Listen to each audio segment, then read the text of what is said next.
നമസ്കാരം. മലയാളി വാർത്തയിലേക്ക് സ്വാഗതം.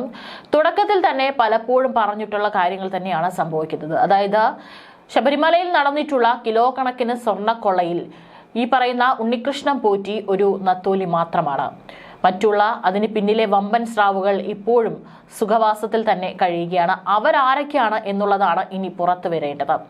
ഇത് ഉറപ്പിക്കുകയാണ് ഇപ്പോൾ കഴിഞ്ഞ ദിവസം ഏഷ്യാനെറ്റിലെ ഒരു ചർച്ചയ്ക്കിടെ അവതാരകനായിട്ടുള്ള വിനു വി ജോണിന് വന്നിട്ടുള്ള ഒരു സന്ദേശം. അത് ഇപ്പോഴത്തെ വിവാദ വില്ലനായിട്ടുള്ള ഉണ്ണികൃഷ്ണൻ പോറ്റിയെക്കുറിച്ചുള്ള ഒരു സന്ദേശമായിരുന്നു. കഴിഞ്ഞ ദിവസമാണ് ഉണ്ണികൃഷ്ണൻ പോറ്റിയെ അറസ്റ്റ് ചെയ്തത്. അതിന് പിന്നാലെയായിരുന്നു ചാനലിൽ ഒരു ചർച്ച നടന്നത്. ശബരിമലയിലെ കൊള്ള തന്നെയായിരുന്നു വിഷയം. ഇതിൽ കൃത്യമായി എന്താണ് പറഞ്ഞിരിക്കുന്നത്, അതായത് ചർച്ചയ്ക്കിടെ വന്നിട്ടുള്ള മെസ്സേജ് എന്താണെന്ന് വിനു വി ജോൺ ആ ചർച്ചയിൽ തന്നെ വായിക്കുകയും ചെയ്തിട്ടുണ്ട്. ചർച്ചയിൽ ദേവസ്വം മുൻ chief vigilance officer AN Venugopal, രാഷ്ട്രീയ നിരീക്ഷകരായിട്ടുള്ള KC ഉമേഷ് ബാബു, ശ്രീജിത്ത് പണിക്കർ എന്നിവരായിരുന്നു ഉണ്ടായിരുന്നത്. ഇതിനിടയിലാണ് ചർച്ചയിൽ ഒരു ലൈവ് നടക്കുന്നതിനിടയിൽ ഒരു മെസ്സേജ് വന്നത്. ഏകദേശം ഒരു ചർച്ച തുടങ്ങി ഒരു 18 മിനിറ്റോളം ആകുമ്പോഴാണ് ഈ സന്ദേശം വന്നിരിക്കുന്നത്. എന്റെ കക്ഷി നെത്തോലി മാത്രം, ഇതായിരുന്നു ആ സന്ദേശത്തിൽ പറഞ്ഞിട്ടുണ്ടായിരുന്നത്. അവതാരകനായ വിനു വി ജോണിനായിരുന്നു ഈ ഒരു സന്ദേശം തന്റെ ഫോണിലേക്ക് വന്നത്. വാട്സപ്പിൽ കിട്ടിയ സന്ദേശം അതുപോലെ ന്യൂസ് അവറിൽ വിനു വി ജോൺ വായിക്കുന്നതും കാണാനായിട്ട് സാധിച്ചു. ഈ സന്ദേശം അയച്ചത് കേരളത്തിലെ സീനിയർ അഭിഭാഷകനായ ശാസ്തമംഗലം അജിത്താണ്.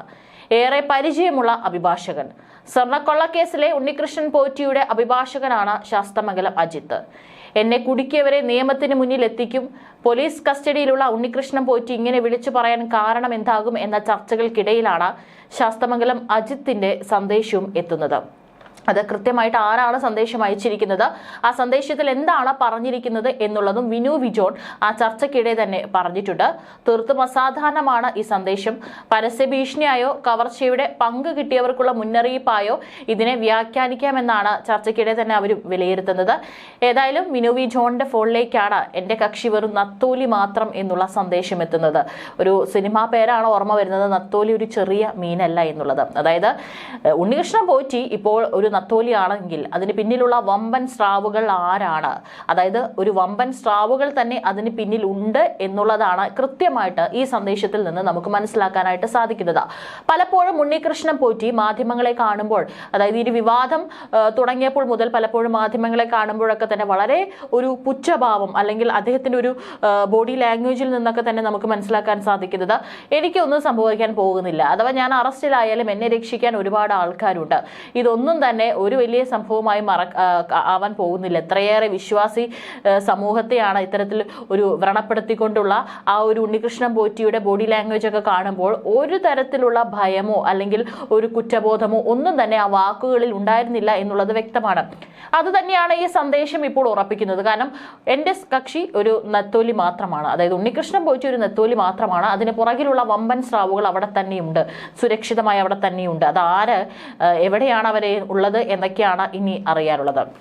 കേസ് പൂർണ്ണമായും തന്റെ മേലൊതുക്കി രക്ഷപ്പെടാൻ ശ്രമിച്ചാൽ ഇതുമായി ബന്ധപ്പെട്ടവരെ താനും കൈവിടുമെന്ന പരസ്യ പ്രഖ്യാപനമാണ് ഉണ്ണികൃഷ്ണൻ പോറ്റി നടത്തിയിട്ടുള്ളത്. 2016 മുതലാണ് ശബരിമലയിൽ സ്പോൺസറായി പോറ്റി അവതരിക്കുന്നത്.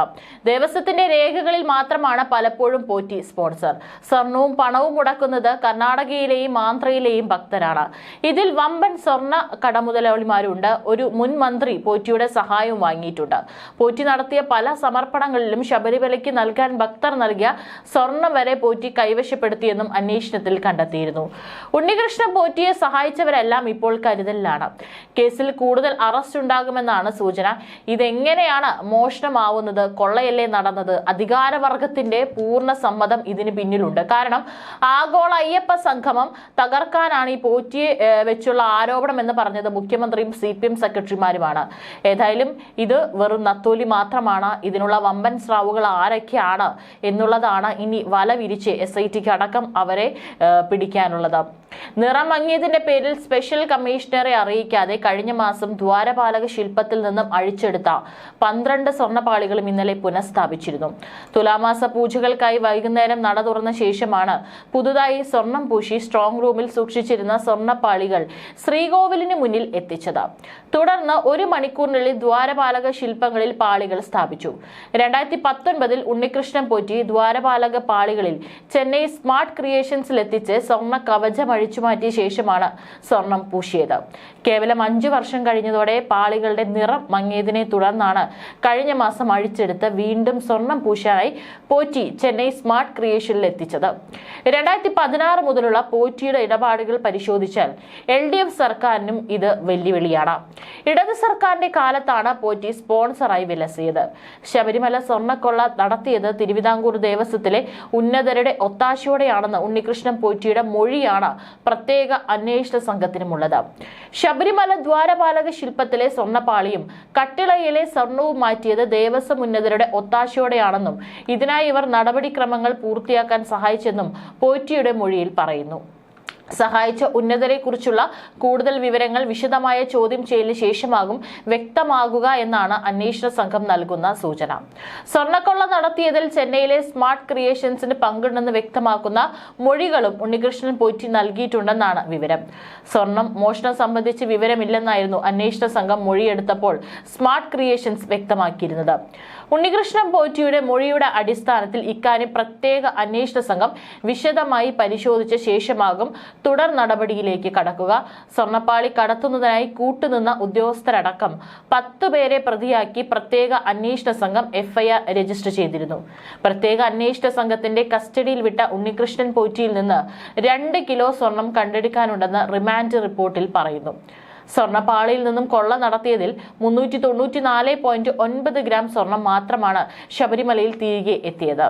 2 കിലോയോളം സ്വർണം കണ്ടെടുക്കാനായി പോറ്റിയെ കർണാടക, തമിഴ്നാട്, ആന്ധ്രാപ്രദേശ് അടക്കമുള്ള സംസ്ഥാനങ്ങളിൽ തെളിവെടുപ്പ് നടത്തേണ്ടതുണ്ട്.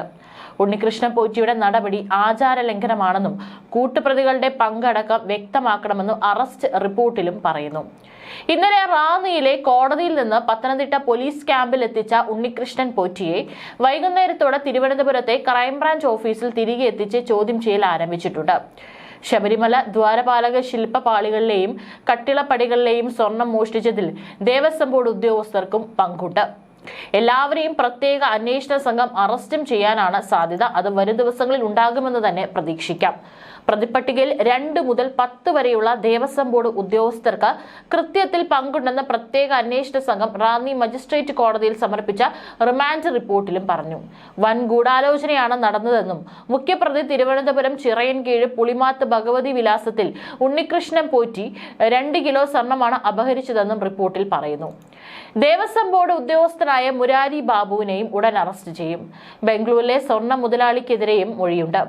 ഈ സ്വർണ്ണക്കട മുതലാളിയെ അറസ്റ്റ് ചെയ്യുമോ എന്നതാണ് ഇനി ഉയരുന്ന ചോദ്യം. ഉണ്ണികൃഷ്ണൻ പോറ്റി ഒളിവിൽ പോകാൻ ശ്രമിച്ചതായും ഇതേ തുടർന്നാണ് അതിവേഗം കസ്റ്റഡിയിലെടുത്തതെന്നും പ്രത്യേക അന്വേഷണ സംഘം റിമാൻഡ് റിപ്പോർട്ടിൽ പറയുന്നു.